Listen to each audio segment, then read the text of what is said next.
Mesdames, Messieurs, vous êtes sur Cam News 24, bienvenue au journal. Pêche au Cameroun, un référentiel pour booster la production dans le secteur. C'est le fruit de 4 jours de travaux consacrés à la fois aux poissons dans la région du littoral. Les autorités camerounaises rendent un vivant hommage aux victimes de la barbarie humaine de Boko Haram. Au nom du président de la République, le gouverneur de l'extrême nord vient d'effectuer une tournée à Fotokol et Badanga, deux principales localités théâtres des attentats kamikazes.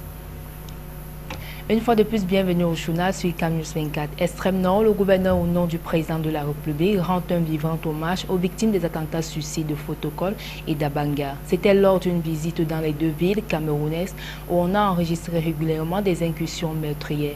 Midiawa Bakari a profité pour encourager les membres du comité de vigilance. C'est le Saint-Abouli succès.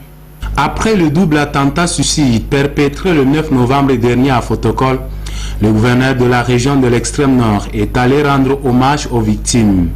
Midja Bakari a transmis le message de réconfort et de condoléances du couple présidentiel à la famille de Maloum Massaou Issa, tué dans une attaque alors qu'il tentait de sauver de nombreux citoyens d'un carnage bien orchestré par deux terroristes de Boko Haram.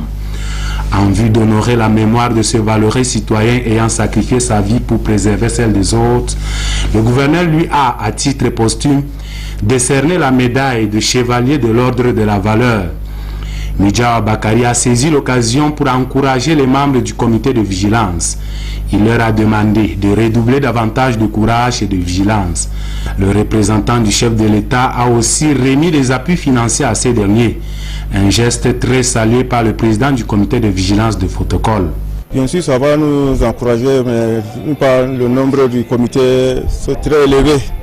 Ceux qui sont derrière moi, tout ça, c'est ceux qui sont présents. Parce que si on a un renseignement, la première chose, c'est quoi? Il faut que le comité parte sur le terrain pour vérifier et informer les autorités compétentes militaires comme administratives.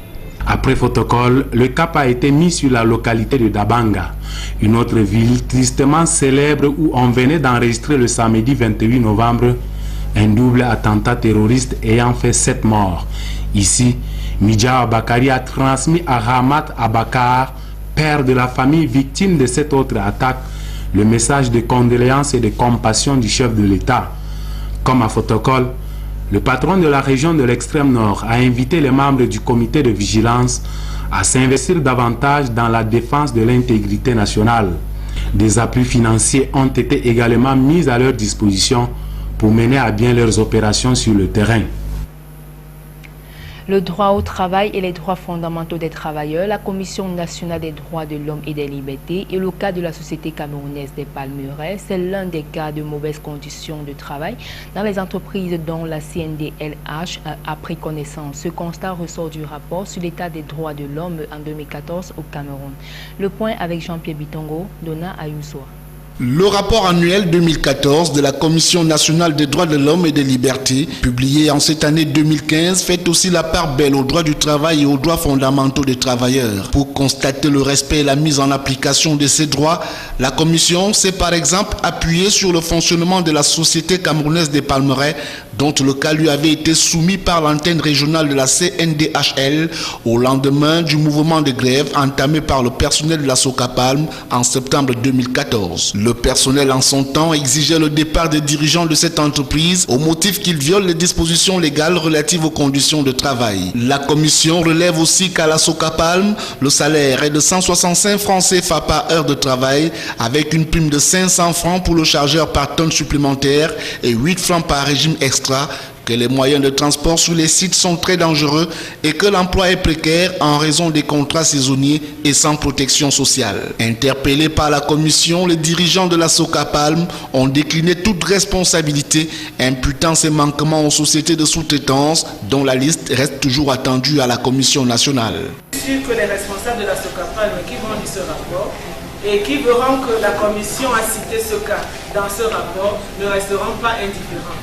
Donc, nous n'avons pas une solution magique pour résoudre ce genre de problème, mais nous pensons que quand nous allons vers les autorités, vers les administrations, pour poser ce genre de problème, ça ouvre la voie aux remèdes, ça ouvre la voie aux solutions envisagées pour y apporter satisfaction. Face à cette situation, la Commission invite les employeurs à respecter la législation en vigueur, promouvoir une culture de la santé et de la sécurité au travail, recommandant au gouvernement de procéder à la révision du Code de travail adopté en 1992 et qui protège l'employeur que le travailleur, de renforcer en ressources humaines, techniques et logistiques les inspections de travail et d'enjoindre les inspecteurs à intensifier les visites d'entreprises. Festi Cacao 2015, la transformation des fèves de cacao au cœur du débat. La femme camerounaise dans le cacao. C'est sur ce thème que se célèbre la 4e édition du festival dédié à la production et à la commercialisation des transformations des fèves de cacao qui s'achève ce 5 décembre 2015 à Yaoundé. Plus de détails avec Salomon Foué, Marcel Bondo-Aben et Eric Ticheux. Festi Cacao est un événement annuel consacré à la production, la transformation et la commercialisation du cacao, axé sur le typique promotion, valorisation et glorification de la femme. L'édition en cours met en relief le rôle de la gente féminine dans l'univers du cacao, une culture de rente dont la production était autrefois réservée aux hommes. L'avenir du cacao n'est même pas arrivé. Vous voyez, cette année on a vendu à 1 kilo à 1700. Mais le plus, ce que nous attendons maintenant, c'est que nous-mêmes, on produise ce qu'on mange. On a toujours l'habitude d'exporter alors qu'ils nous ont caché toutes ces richesses.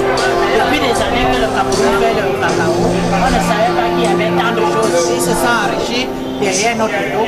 Nous-mêmes, nous voulons dans le faire maintenant. Au-delà de la dimension festive, Festi Cacao entend interpeller l'ensemble des intervenants de la filière cacao, les femmes notamment, les jeunes et les moins jeunes à investir dans la cacaoculture. Parmi les enjeux de cette 4e édition, les organisateurs ambitionnent de promouvoir l'allègement de la pénibilité au travail des femmes, la vulgarisation des modèles de réussite initiés par les femmes, la promotion de leur accès à la propriété foncière et la lutte à leur côté contre la malnutrition. Dans cet élan de valorisation du label Cameroun visant à garantir un meilleur accès de notre cacao au marché international, l'équation de la transformation des fèves de cacao semble préoccuper l'ensemble des acteurs locaux de la filière.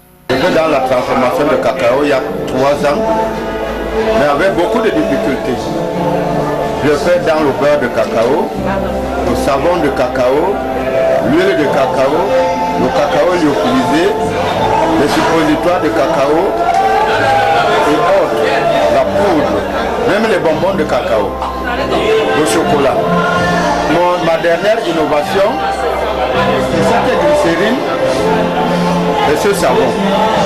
Parce que la glycérine, la lotion de cacao, la matière première c'est le cacao. Cette année, la Grande Messe s'articule autour d'une foire exposition, une conférence internationale, un forum jeune et une soirée des awards qui marquera le clou de ces manifestations.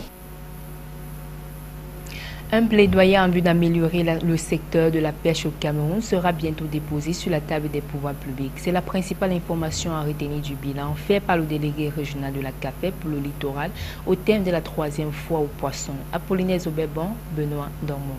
Du point de vue des organisateurs, la 3e foire aux poissons que vient d'abriter la région du littoral a été un véritable succès, quoique n'ayant pu rassembler le maximum des pêcheurs tel que souhaité au départ.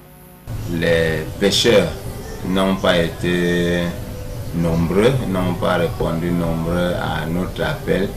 Mais la raison qu'ils donnent, c'est que la période de maintenant, là, il n'y a pas assez de poissons, ce n'est pas une bonne période favorable à la pêche. Au-delà des bonnes affaires réalisées par la minorité des exposants présents à l'esplanade de la Chambre d'agriculture du littoral, la 3e foire aux poissons aura permis aux experts du domaine de faire un diagnostic sans complaisance des nombreux problèmes qui entravent la bonne pratique de cette activité dans la région du littoral en particulier et au Cameroun en général. De ce diagnostic, il ressort le problème d'encadrement des pêcheurs camerounais, la vétusté du matériel utilisé pour la pêche artisanale, toutes choses qui ont permis aux pêcheurs étrangers de prendre le pas sur ceux du Cameroun. L'aquaculture, optée par les experts pour répondre aux insuffisances de la pêche traditionnelle, se trouve elle aussi confrontée à d'énormes difficultés. Du coup, les acteurs du secteur pêche entend de faire un plaidoyer auprès des pouvoirs publics afin que ceux-ci puissent apporter des réponses concrètes à leurs différents problèmes. Management des progrès, programmes et portefeuilles, l'ANOR installe son tout premier comité miroir. L'objectif est de conduire les Camerounais à opter pour les meilleures pratiques dans le management des projets et programmes afin d'obtenir des performances susceptibles de tirer la compétitivité de notre économie. Salomon Foy, Marcel Bondor, Aben. La promotion de la normalisation et de la démarche qualité s'invite dans le processus de maturation et de gestion des projets et programmes au Cameroun. Une dynamique impulsée par l'Agence des normes et de la qualité l'ANOR qui a procédé ce vendredi 4 décembre 2015 à l'installation à Yaoundé des membres du tout premier comité miroir dédié à la promotion des pratiques de bonne gouvernance dans toutes les administrations publiques et privées, histoire de rendre plus compétitive l'économie camerounaise. Le comité de management de projets, programmes et portefeuilles ainsi mis en place est constitué des représentants des administrations publiques, des entreprises privées, publiques et mixtes, des entreprises spécialisées de conseil et de formation en management des projets, des organisations professionnelles, des organismes gouvernementaux de régulation, des institutions universitaires et autres organisations de la société civile intervenant ou impliquées dans le management des projets, programmes et portefeuilles. Il a pour mission, en liaison avec le comité technique de l'Organisation internationale des normes ISO 258, de coordonner au niveau national les travaux d'élaboration, d'adoption et de maintenance des normes sur le management des projets, programmes et portefeuilles. Le comité est chargé d'assurer la participation effective et efficiente de l'ANOR aux travaux internationaux du comité technique de l'Organisation internationale des normes, de contribuer au niveau national à la formation des consensus sur le thème lié aux travaux de normalisation dans les filières et d'émettre des commentaires, des observations et recommandations en rapport avec les travaux internationaux du comité technique de l'ISO 258. Le même comité est en outre chargé de veiller à la cohérence des différentes positions internationales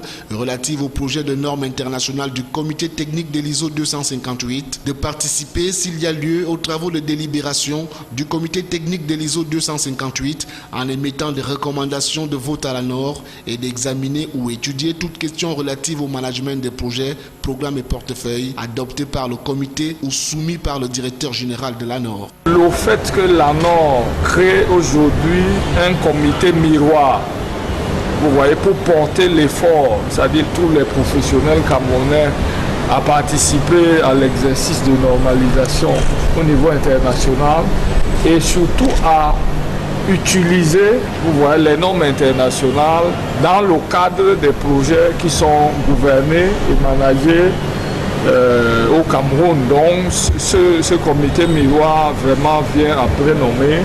En procédant à l'installation des membres du tout premier comité miroir sur le management des projets, programmes et portefeuilles, la direction générale de l'ANOR a prescrit engagement, responsabilité et esprit d'équipe pour que la voix du Cameroun soit portée à l'international.